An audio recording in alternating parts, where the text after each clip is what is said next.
What is going on, guys? Welcome back. In this video today we're going to learn how to automate Google Calendar with Python. So let us get right into it.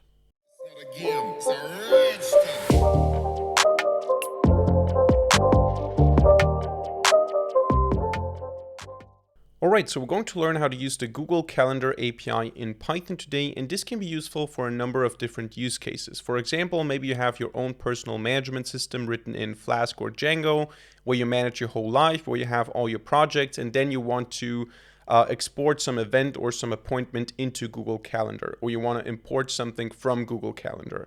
You want to automate certain processes, or maybe you have some data set with a lot of events, a lot of appointments, and you want to turn all of those into Google Calendar events, but you don't want to do it manually. That would also be a use case. So you can be creative with that. We're going to learn how to do this in this video today, and for that we're going to use the Python Quick Start Guide at developers.google.com. You will find a link in the description down below, hopefully. We're not going to follow it exactly. We're not going to read anything here specifically. I'm going to explain everything myself, but we're going to use this here as a guideline so that we don't skip any important steps here.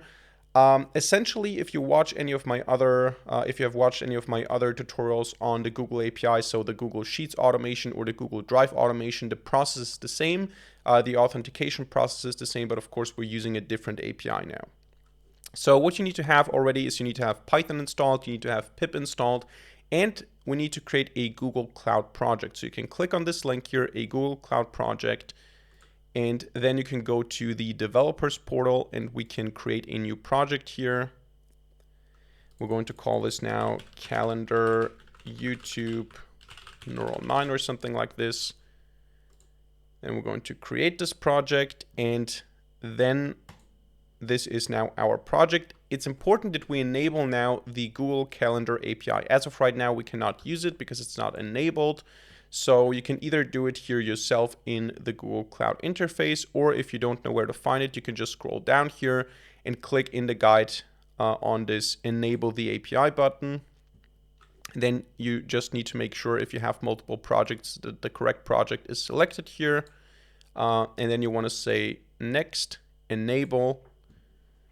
And then you have the Google Calendar API enabled.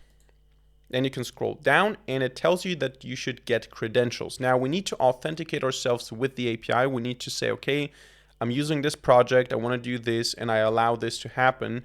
And because of that, we need to create credentials. And for that, if I remember correctly, we need to first create an OAuth consent screen. So we're going to click on OAuth consent screen, external, create, then we're going to give the application a name. So for example, Google Calendar, or what was the name? Calendar YouTube app or something like this. Support mail is going to be just my Google email here. I'm not going to upload anything that's optional. Contact is also going to be here, social@neural9.com. Save and continue. And then we get to an important step, the scopes. Now, scope is essentially what you want to do with the application. So which permissions the application should have. And what we need is we need a scope called calendar. For this, of course, it has to be enabled, but we just enabled it. So we're going to just look here for googleapis.com/auth/calendar. This is what we need. We're going to check this. We're going to update. And we're going to save and continue. We need to add ourselves as a test user, otherwise I think we cannot use this.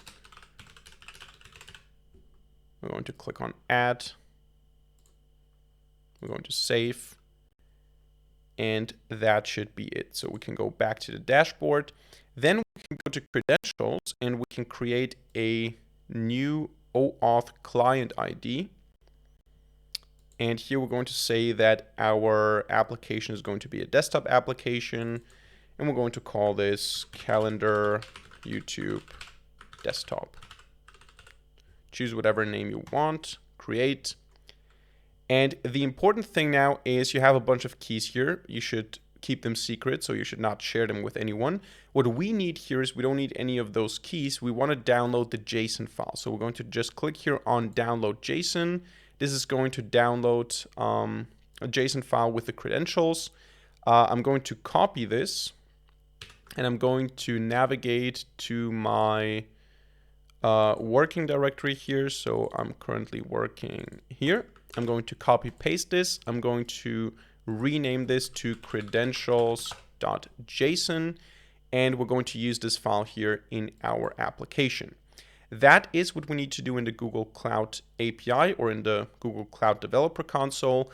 Now what we're going to do is we're going to write the code for the automation. And in my case, I'm going to use the calendar here. This is just the calendar that's associated with my Google account. I don't use it really because I have my personal calendar somewhere else. But we want to create certain events like this. So we want to have different colors, different names and stuff like that. We want to invite people automatically with Python. This is what we're going to do now. And for this, we're going to just create a Python file, main.py.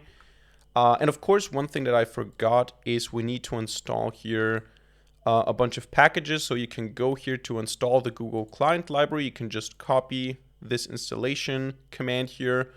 So you just open up your terminal or your command line. So on Windows, that's CMD. On Linux, that would be just a terminal. On Mac as well. And here you can just copy paste this. In the case of a Linux system, you have to provide pip3 instead of pip. And then you can just install everything. In my case, it's already installed. And then we can use the respective packages. Let me just stick my prepared code here to the right side of the screen so that I can look at it. We're going to start by importing datetime as DT. And basically, for those of you who want to have some code on their second screen, if you have one while watching this video, you can also look at this code here. I'm going to use I'm going to basically use that code, but I'm also using a more advanced example because I think here it doesn't even create a new event. So I think this code here from the tutorial just gets the events and lists them. What we're going to do is we're going to do that, and we're going to create our own event. So this code is a good, what would you say, a good template, but it doesn't really do much. So it also has only the read-only permissions. We're going to have the full calendar permissions. So we're going to import datetime as DT. We're going to import os.path. And then we're going to import all these Google packages. So from Google google.auth.transport.requests. From here, we're going to import request. Then from Google OAuth2.credentials, import credentials. This is what we're going to use to load the credentials file.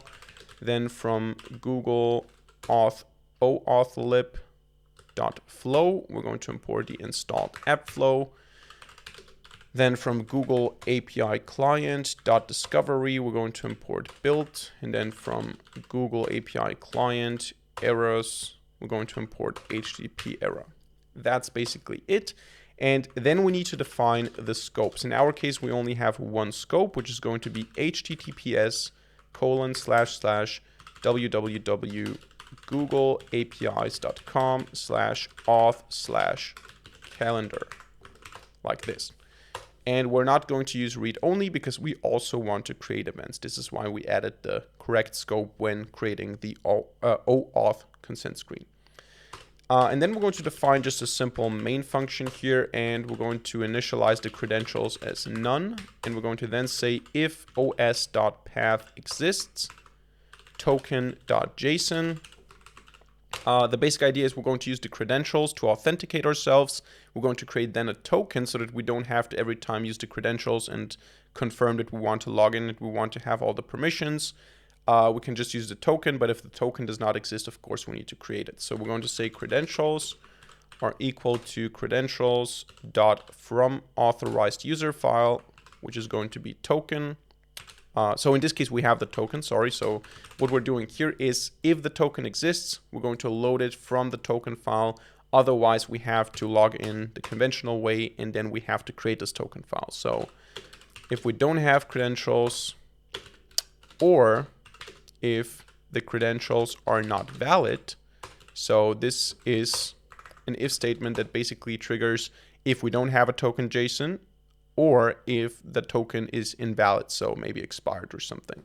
In this case, we're going to say if we have credentials, so basically if the credentials are invalid, this is another way of putting that, and the credentials are expired, and credentials.refresh token, then we're going to just credentials.refresh and then request like this. So basically this is just the code from, this is nothing that you need to think about yourself. This is just a code here from the Google example of how to authenticate. This is also what we're going to use here from this code, from the tutorial. Then we're going to create a service, and from then on, it's basically the logic that is specific to the API. So we're going to say here, otherwise, flow is going to be installed app flow. So if we're creating this for the first time, from client secrets file, credentials.json with the scope. So we want to have these permissions, and the credentials are then going to be flow.run local server port equals 0. And then in the end, what we want to do definitely is we want to say, by the way, this needs to be indented, sorry, and this as well, with open token.json in writing mode as token write creds to JSON. That's basically the authentication. And then with all of this, we're going to try to do something. We're going to accept here. What we're going to wait for is an exception, which is just the HTTP error that we imported. And in this case, we're just going to say an error occurred. Is this how you write occurred? Like this, right? And we're just going to say it's the error. And what we're going to try is we're going to try to get the calendar service. So we're going to say service equals built, and we're going to say essentially calendar version 3 and the credentials equals creds. Like that, and then we're going to just get a timestamp for right now so that we can actually get the next couple of events. So the first code that we're going to write, this is also from the tutorial, but then we're going to write some code ourselves, is to get the 10 upcoming events. So this is basically the base code of getting the 10 upcoming events, just looking at the next events and getting 10 of them. So I think right now I don't really have upcoming events, so I'm going to create some of them. And I'm going to do that in the next week here. I'm going to just create a bunch of, oh boy, what did I do now? Let me just go to the week view again. There you go. We're going to create a couple of events here. Just using some random stuff so that we have something that we can list here.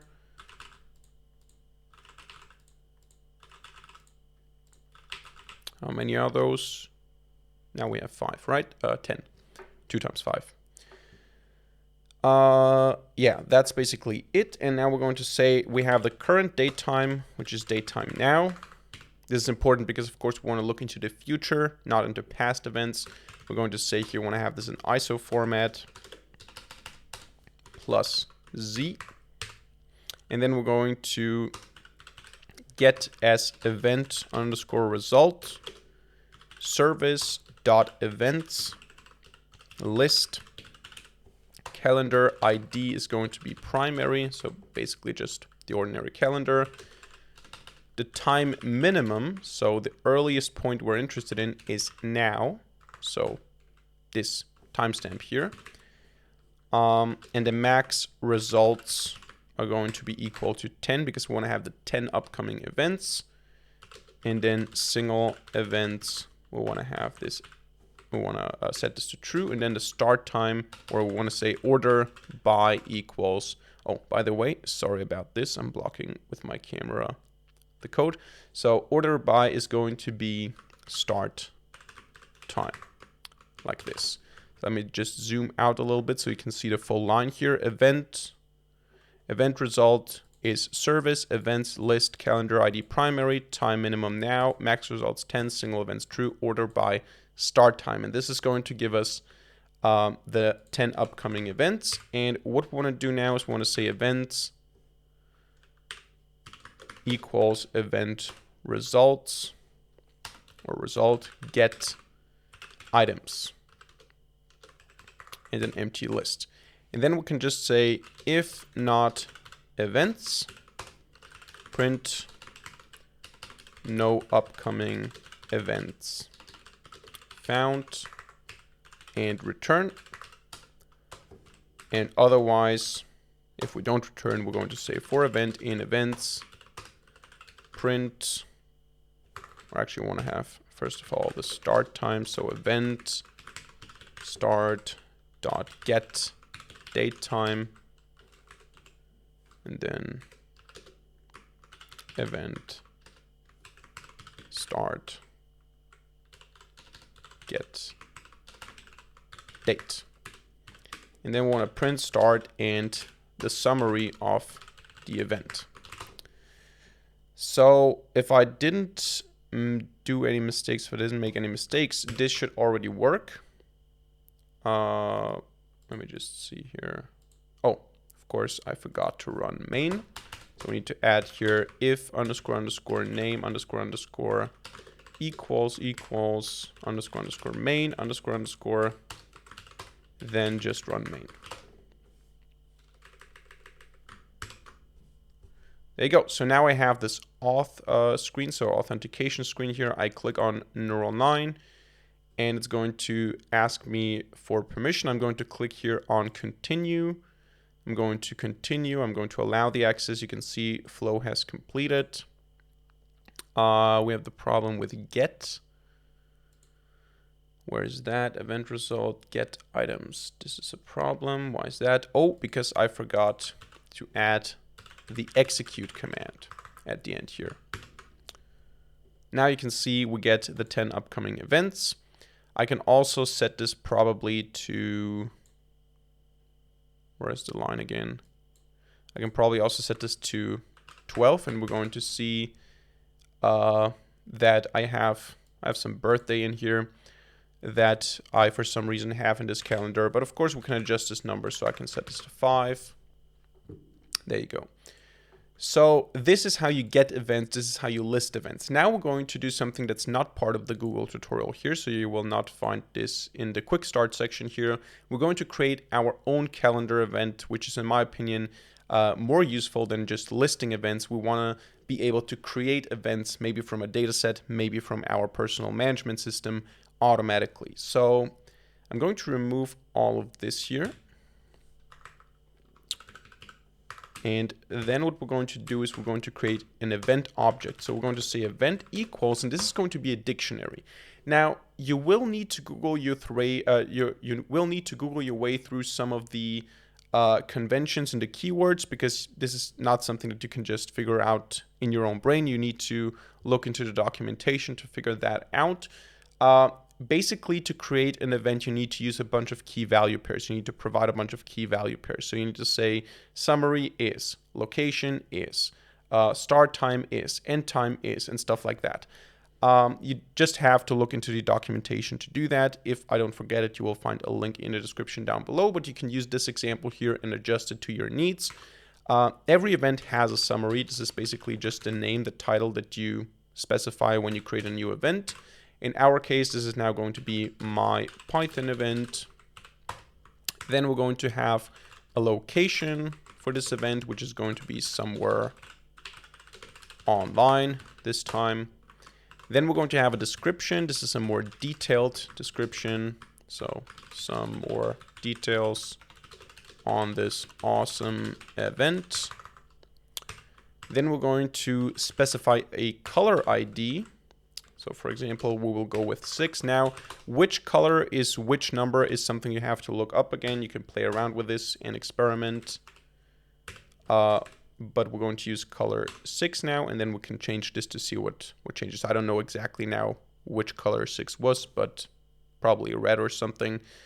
Then we're going to provide start, and start is going to be its own dictionary with a date time object, which is going to be, or a date time key value pair, which is going to be 2023 dash, what's today? May 26th. So we're going to go with June 2nd, for example. Then we're going to specify a T to specify a timestamp, which is going to be 09:00:00. And then we're going to provide a UTC offset because I'm in Europe, in Central Europe, in Vienna.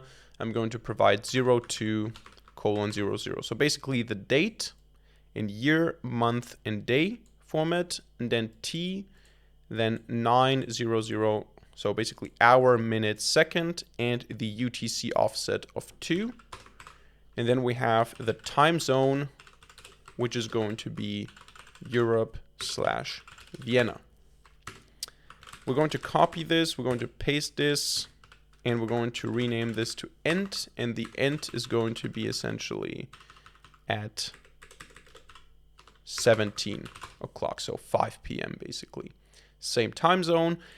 We can also add now recurrence. So basically if this is a recurring event or not. So recurrence, we can say is, and this is a list now. Here we specify a rule, recurrence rule, which is going to be frequency equals daily, and count is going to be 3. So it's going to be daily for 3 days. And then we can say here, or I hope this means for 3 days and not every 3 days. I think this should be correct, like this. We can see here what happens in a second. And then we can add attendees if you want to. And each of the attendees is going to be its own dictionary, and we're going to have in here email, social@neural9.com, and then we can copy this and we can say, I don't know, some email that hopefully does not exist at mail.com.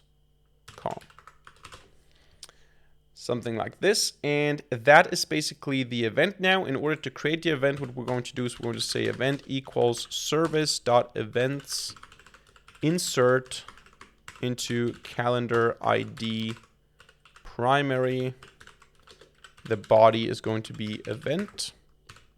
We're going to execute this. So this then turns this into an event. And then we can print event created f-string, and we're going to say event.get HTML link with single quotations because we're in an f-string here. There you go. This should work, I think. And there you go, event created. We can now go into the Google Calendar, and you can see here my Python event. I think this is orange as a color, and the reason why it's white is because I think we didn't accept the invitation. If I say that I'm going, if I say yes, it's going to turn into orange. There you go. And yeah, so all events, and then all of them are going to turn into orange. And we can see that this goes for 3 days. So it's daily, 3 days. You can see the color orange because that was apparently number 6. So I don't know what the pattern is here. You can look that up in the documentation. And when we click on this, you can see here somewhere online is the location. This is the summary. This is the description. And we can see here the 2 guests for this event. And you can use this blueprint here, and you can also see the time. It's June 2nd from 9 a.m. to 5 p.m. And you can use this blueprint now, this pattern, this template, to essentially automate your own calendar system. So you can have your own calendar application written in Django, written in Flask, and you can interact with the Google API the way you want to. Or you just have some, as I said already, you have some data set that you want to use to create multiple events and to invite people. You can do that easily with the Google Calendar API. So that's it for today's video. I hope you enjoyed it and hope you learned something. If so, let me know by hitting the like button and leaving a comment in the comment section down below. And of course, don't forget to subscribe to this channel and hit the notification bell to not miss a single future video for free. Other than that, thank you much for watching. See you in the next video, and bye.